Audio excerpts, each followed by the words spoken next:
दोस्तों नमस्कार। आज बात दुनिया जहान की करेंगे, जिसमें बात इतनी सी होगी, पूरी दुनिया में आदमी ही आदमी को मौत के घाट उतारता रहा, पर कुछ लोग हैं जो इसे सही ठहराते आए। क्यों? और आदमी ने आदमी की मौत से क्या सबक लिए? इजराइल और फिलिस्तीन के झगड़े में इंसानियत दम तोड़ते नजर आ रही है। निहत्थे बेकसूर लोगों को बड़े बेरहमी से मौत के घाट उतारा जा रहा है। इजरायली सेना अस्पताल से लेकर राहत शिविर तक को निशाना बना रहे हैं। और सबसे दुखद बात यह है, लाखों लोगों की बुनियादी सुविधा इजराइल ने छीन लिया है। आप सिर्फ कल्पना करें कि आपसे खाना, पानी, बिजली छीन लिया जाए तो आप कैसे जिंदा रहेंगे।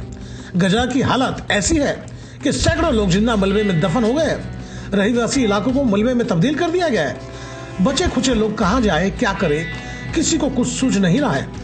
बम मौत बनकर इंसान को निगलते जा रही है। हर तरफ खून, मांस के लोथड़े, क्रंदन, चित्कार के सिवा कुछ मंजर नजर नहीं आता। इसके बावजूद इजराइल का कहना है कि सभी आतंकवादियों को मौत के घाट उतारा जाएगा। अब वहाँ जो जिंदा है वह आतंकवादी है या नहीं, इस बात की कोई जांच नहीं।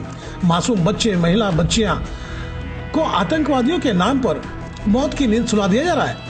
ये सवाल उठता है कि जिनकी जमीनें छीन ली जाए, जिन्हें खुले जेल में रहने के लिए मजबूर कर दे, तो क्या वहां के रहने वाले लोग इस बात का विरोध नहीं करेंगे? अगर वो विरोध कर रहे हैं तो आतंकवादी कैसे? बातों को यूं समझे, जब जर्मनी में यहूदियों को हिटलर ने चुन चुन कर मार रहे थे, तब वहां से भागे हुए शरणार्थी को कोई भी देश अपने यहाँ शरण नहीं दे रहे थे। तब फिलिस्तीनियों ने उन्हें गले लगाया, अपने देश में शरण दिए। होना तो यह चाहिए था कि दोनों मिलकर भाईचारा के साथ रहते और सभी की जिंदगी बेहतर बनाते, पर हुआ इसके विपरीत। दोनों के धर्म आड़े आ गए और धर्म के नाम पर लोग बट गए और लोगों के दिल के बीच की खाई चौड़ी होती चली गई। एक कटु सत्य याद आया कि पूरी दुनिया में जहाँ धर्म है, वहाँ धर्म के नाम पर लड़ाई हुई है। पूरी दुनिया का गणित देखा जाए तो जितनी मौतें धर्म के नाम पर हुई, उतनी मौतें किसी लड़ाई में देखने को नहीं मिला। कहीं ऐसा तो नहीं कि दुनिया के चालाक लोग यह व्यवस्था बना लिए हो कि कुछ न मिला तो आदमी को धर्म के नाम पर लड़ा दो। सोचने वाली बात यह है कि परमात्मा खुदा से इंसान का आंतरिक रिश्ता है। जब जी चाहा परमात्मा को याद कर लिए, पर लोगों ने उस पर भी व्यवस्था थोप दी है। पूरी दुनिया में कई तरह के साधु संत आज भी मौजूद हैं जो यह साबित करने पर तुले हुए हैं, हमारा ही धर्म एकमात्र ऐसा है जो आपको असीम शांति सुख देगा। और आप जानते हैं, जो उनकी बातों को नहीं मानते हैं उन्हें सीधे स्वर्ग पहुंचा दिया जाता है। शांति स्थापित करने के लिए पहले अशांति पैदा की जा रही है और फिर शांति के लिए साजो सामान इकट्ठा किया जा रहा है। भारत की बात की जाए तो भारत में ब्रिटिश हुकूमत राज जब करने लगी थी, तो भारत में भी आजादी की लड़ाई के लिए लाखों लोगों ने प्राणों की आहुति दे दी है। तब यह आलम था कि अंग्रेजों ने हमारे वीर सपूतों को भी आतंकवादी की उपाधि से नवाज दिए थे। बस इतनी सी बात है इजराइल और फिलिस्तीन की। फिलिस्तीनियों ने इजराइल को गले लगाया और अपने वतन में उन्हें रहने के लिए जगह दी है, और धीरे धीरे यहूदियों ने फिलिस्तीनियों को पीछे धकेलते चले गए। आज फिलिस्तीनी नागरिकों की हालत बद से बदतर हो चली है। फिलिस्तीन से सटे मुस्लिम मुल्क से फिलिस्तीनियों को काफी उम्मीद थी, पर इजराइल से कोई झगड़ा मोल नहीं लेना चाहता, क्योंकि मुस्लिम मुल्क को पता है कि इसके पीछे कौन है और किस तरह की राजनीति चल रही है। धर्म सिर्फ ढाल है, पर मकसद कुछ और। इसी मकसद को पूरा करने के लिए निरीह और बेकसूर लोगों को मौत के घाट उतारा जा रहा है।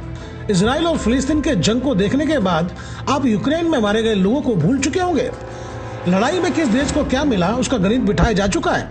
पर पूरी दुनिया की बात की जाए तो कुछ सन के लोगों के हाथ देश और दुनिया का बागडोर आ चुका है, जो यह चाहते हैं कि पूरी दुनिया की कमान उनके हाथ आ जाए और फिर वो अपने हिसाब से दुनिया के लोगों को नचाए।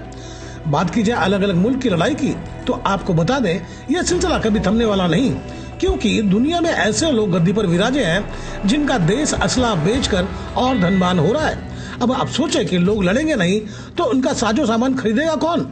दुनिया का इतिहास उठाकर देख ले, आदमी समय समय पर आदमी से लड़कर इंसानियत को लहूलुहान करते आए हैं।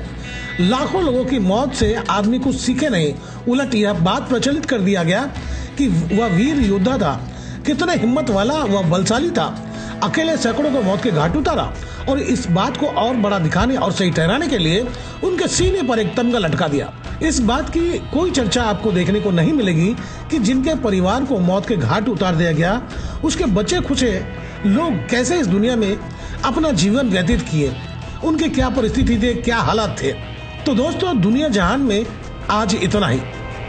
आपको मेरी खबर बेहतर लगी हो तो लाइक करें, सब्सक्राइब करें और बेल आइकन दबा दें। आप हमें कोई सुझाव देना चाहते हैं तो कमेंट बॉक्स पर लिख भेजें।